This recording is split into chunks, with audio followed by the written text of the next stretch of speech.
Hello, welcome to the channel. This is Faith Muringe and welcome to Faith Muringe Show. So today I have a very important guest. This is a lady who has come out of the blues to become a vice president of a university, and it is very impressive to see how she is putting herself out there, and we're just waiting to see what will be the outcome of the elections. And also we want to hear her manifesto. We want to hear what inspires her to be a leader that she wants to be. We want to hear more from her. So without further ado, let my guest introduce herself.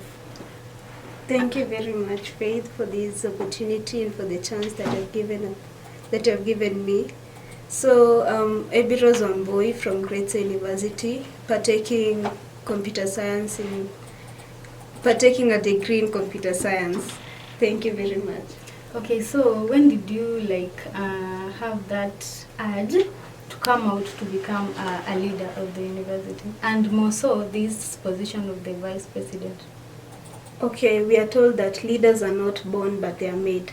So after seeing the challenges and the difficulties going upon our students, it is just like a calling.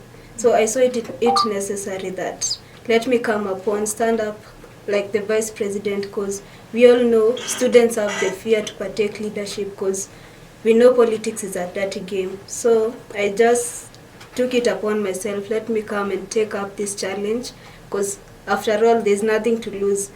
Even if the elections turn out to be not the way that I'm expecting, at least I'll have to say I took up that opportunity to come and see that, to show other students that it is not like an offense to become a president. So you're talking about the difficulty that students face, that you have already seen. That's why you want to come to leadership, so that you can be able to like fix the problems.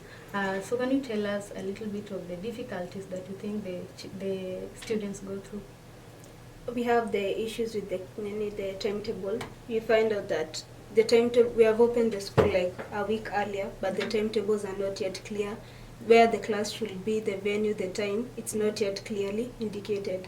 Then the other thing we have that students have many problems, but they don't know who or where to air out their issues. So as the GUSA Nini office, we take it upon ourselves that in case a student has an issue, they are free and open to come to our offices, air out their issues. Either it's personal or it can be aired out to the administration. Then the other thing we find out that students, especially the first year students, when they come in, they don't have any idea how to go about their day-to-day operations. So like a first year student will be admitted and no one will follow up upon them. The first one, we find that the hostels that we have, it cannot occupy every student, every first year student. So some students are forced to go out, look for an apartment, but they are not well suited to know this environment.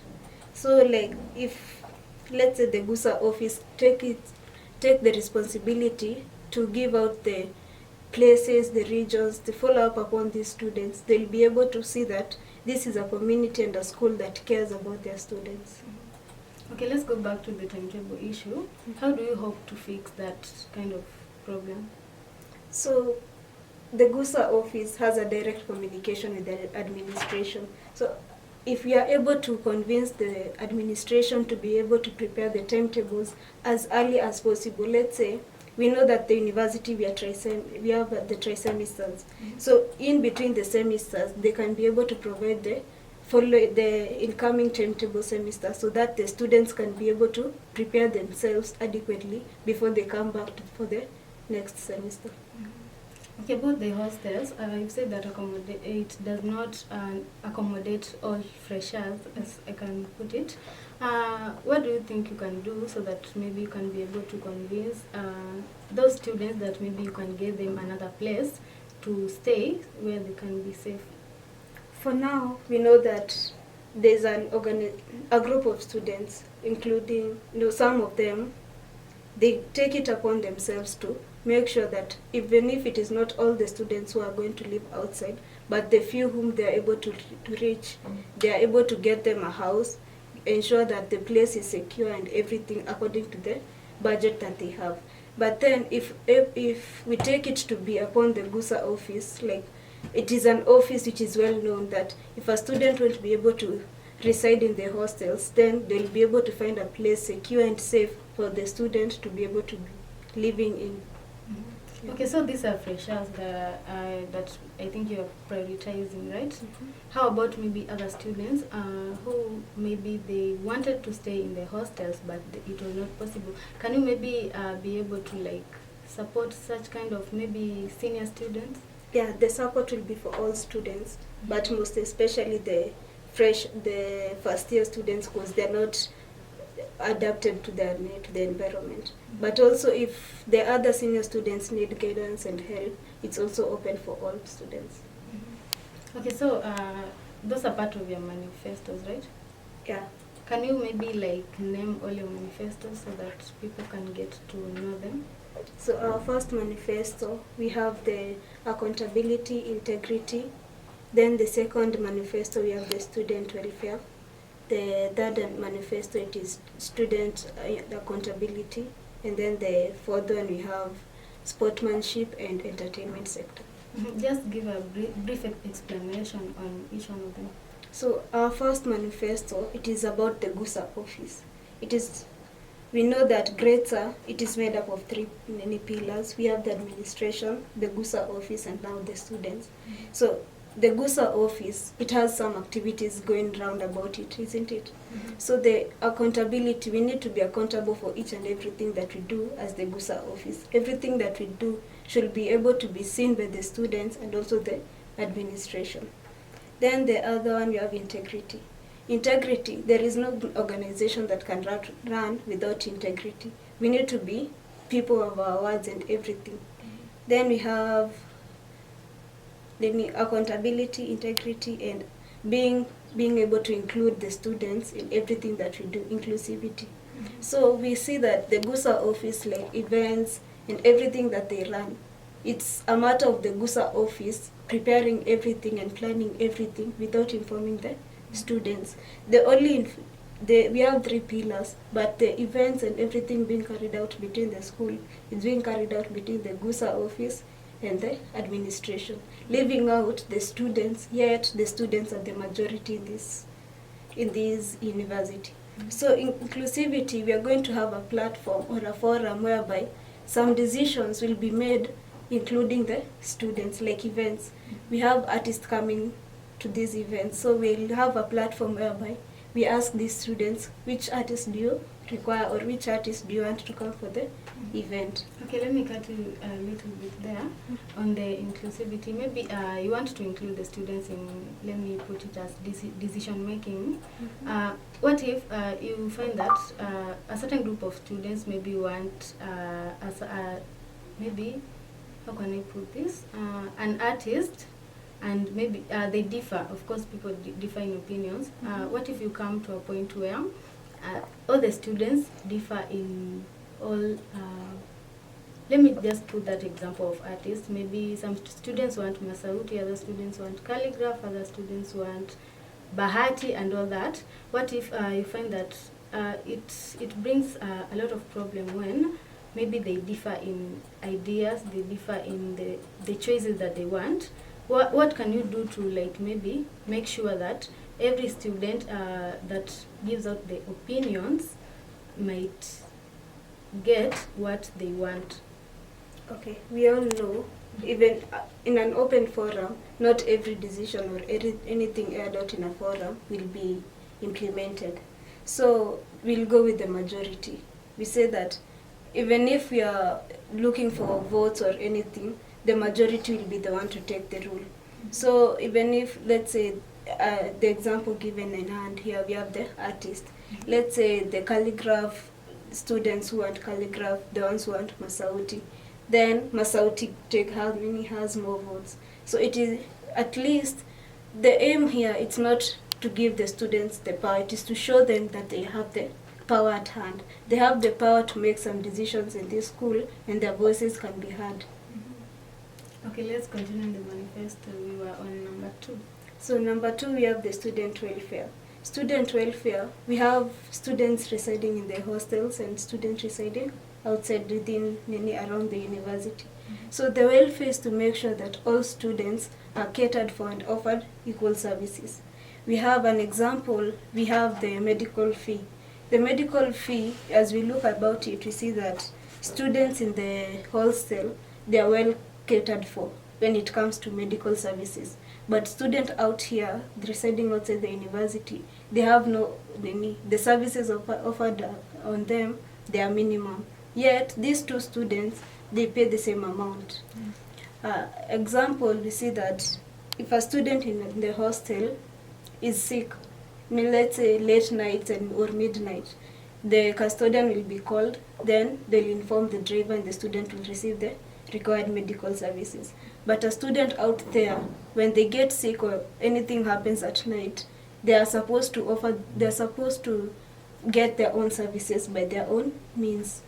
But if we get away like having the emergency response team, and away like we have a representative at any place where we know the students reside, so that in case this student gets something or something happens at night, they are able to inform the driver who will be able to get them from their place, take them to the hospital so that they can receive any medical services, then take them back to their houses. At least we'll be able to have that equality between the students residing in the hostels and those residing outside. Another thing with the welfare, it is to ensure that all, like the way we have said, the students coming in and also the senior students, they'll be able to get places to live even if the hostels are full. Other thing about the welfare is to ensure that the students residing in the hostel, we see that they are not able to access fresh water, drinking water, because that water, we find it is at one point. Like the ladies, it is there at the annexes, and the men, it is there at the hostel on the entrance point. So if you are able to get, like, to take the waters up there to their floors, they can be able to get the water at any time that they require to drink the fresh water. Then we have the third let me go to the fourth one first. We have the entertainment and sportsmanship. We see that our school, it is small, but the entertainment in this school, it is minimum. We have the Shesha Wednesday. Shesha Wednesday, it is kept, Wednesday it is at the middle of the week. Students are not able to go to participate in the Shesha Wednesday because they know early in the morning, maybe Thursday, they have a class. So there is no need for me to take part in the Shesha Wednesday, entertain myself, carry myself away anyhow, because the following day I have a class. Then so it is better if we put it on Friday to become Shesha Friday, because on Saturday and Sunday they are free and they can be able to rest. The other thing about sportsmanship, we see that this school is made up of many teams. We have football, we have rollerball, we have netball, volleyball, and among others. But our focus is only on football.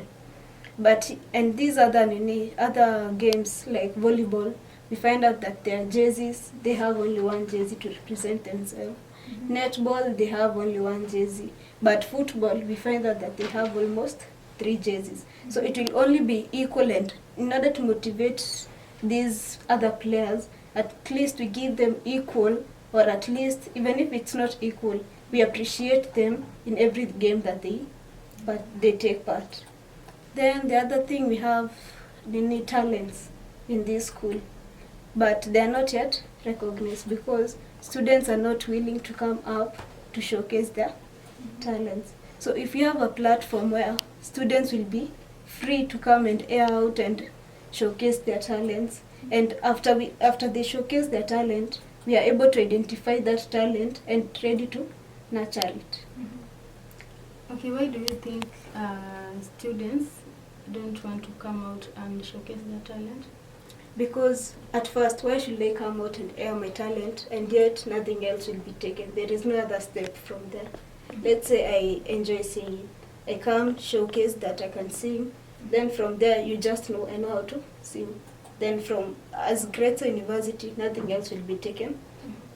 Nothing else will will take place from there. But other universities, let's say a musician comes, a student who, let's say she's a musician or he's a musician, come out and showcase their talent. The other schools are willing to take that talent, to nurture it, and to be able to take it to other heights. But grades we just take it and say, okay, this one knows how to sing, and then it ends there. Okay, so when did you decide that you want to like come out and take this position and fight for the rights of your fellow students? At first, it started as a joke. Because it started as a joke, Kabebi for vice president. Then I sat down and asked myself, why not? Because some responsibilities, people are not willing to take them. But then I asked myself, what don't I have that the other vice presidents behind me had for them to become vice president? Yeah. So it's not about you being called as a vice president or you having the qualities of a vice president. It is just you seeing yourself in that position and sticking by your word. Okay, so you being a lady, what are the challenges that you go through when you're out there at the field asking for votes and campaigning? At first, we are in a new university institution. So the first thing always, campaign, it is not done by sober people, if I'm allowed to say this. So you find that men out there, they are drunk and they see a lady who's ready to partake this power. So some ask for your number, others might harass you sexually because they take advantage, because campaign, you don't know what will happen next. People will carry you up, people will do anything. So you should expect anything and everything. So that minute, let's say they are carrying you up, your privacy and everything, it is being interfered with. Then for number, everyone will ask for your number. So every time you have your phone, it's either men texting, other women are abusing you, anything can take place. So you think people take advantage of the fact that you are a lady and you want to become a leader? Yeah, people might take. Not all, but some. Yeah. And how have you managed to conquer it so far? Nobody will conquer. So, to conquer it, sometimes you ask help from friends. Because having someone who knows what you're going through, it's the best thing that you'll ever have. Because let's say I have an issue and we are close with you and we are open. If you have, and I know, yes, we are friends and you have the ability to stop that thing, I come open up to you, so you'll be able to defend me and to help me with the problem that I'm going through, because we know each other. So it's all about talking to your friends and trusting them to take care of you, even if you can't take care of yourself. Okay, so I've seen your posters, and all over it's written Kabebi. Why do you use that name? How did it come about? The name Kabebi, it came about with my two friends. I have Mercy and Robert Kimtai. So we were 3 friends working together from the same school. So when I came here, because of my size and everything, they started calling me Kabebi because I'm tiny and small. Yeah. So we used to call ourselves, the 3 of us, we used to call ourselves Kabebi. So I was Kabebi, Robert was Kabebi, and Mercy was Kabebi. But mine stood out because of my size. So the minute everyone started hearing them calling me Kabebi, so it became something common. Yeah. So everyone started calling me Kabebi, and then, now the school knows me by the name Kabebi. Well, okay, so let's deep in a little bit about the course you're taking. You said you're taking computer science. Yeah. You know, it's very rare to get ladies in the computer science classes. Even if you go right now to a computer science class, you'll find very few ladies, I can say. What challenges have you gone through so far with your course and the way it is male-dominated? Challenges are here and there, because an example, you see that men, they love the course, because programming, networking, everything, people see it as men-based. But ladies, the thing we know that programming, we cannot equalize ourselves with men, because them, they'll have time to sit down, program, enjoy it, and all stuff. Plus them, they have the, let me say that men, it's like they form like a group, like they support each other when it comes to computer science. But ladies, we are seen inferior, like you can't program, you can't do anything, because even in the practicals you'll find out that the lecturer only concentrates more on the men, because he knows the men, they have this experience and they know what they're doing. Yet ladies, they see that we don't know what we're doing. But what I can tell the other ladies is, it's just you take that step and believe that you can do it. Otherwise, you won't be able to make it through up to the 4th year. Yeah, sure. Have you ever felt inferior in that class? No. The good thing about our class is it's united. I wouldn't say it is united, but it has a way of making you feel you're part of it. Yes. Okay, so let's go back to the election part of the conversation. What do you hope to achieve in the first 100 days? First 100 days after inauguration or election? Inauguration. After inauguration, what I hope to achieve is the inclusivity with the students and the GUSA. Because what students are saying is, after we elect you, you're in the office, you forget us. Everything becomes official. You just wave and walk away. But most of the times that is what really happens. That's what happens. But then with our government, we want to change it. That's why we brought in the inclusivity part of it. We want to include the students in every decision we make, in everything that we do. It's not like after the election, we are two different people. We are still students. We'll still be within the classes. We'll still be within the cafeteria. We'll be with you everywhere. So there's no need within those 100 days that I exclude myself just because I've become the vice president of the school. Okay, so what are the material plans that your government want to put so that the students can become inclusive in the decision making? Okay, we are going to be having open forums for the students, administration, and the GUSA office. In those forums, we are expecting students will be free to air out their issues. Then the GUSA will be accountable for every manifesto that they promise the students, and the administration will be the witness of the forum.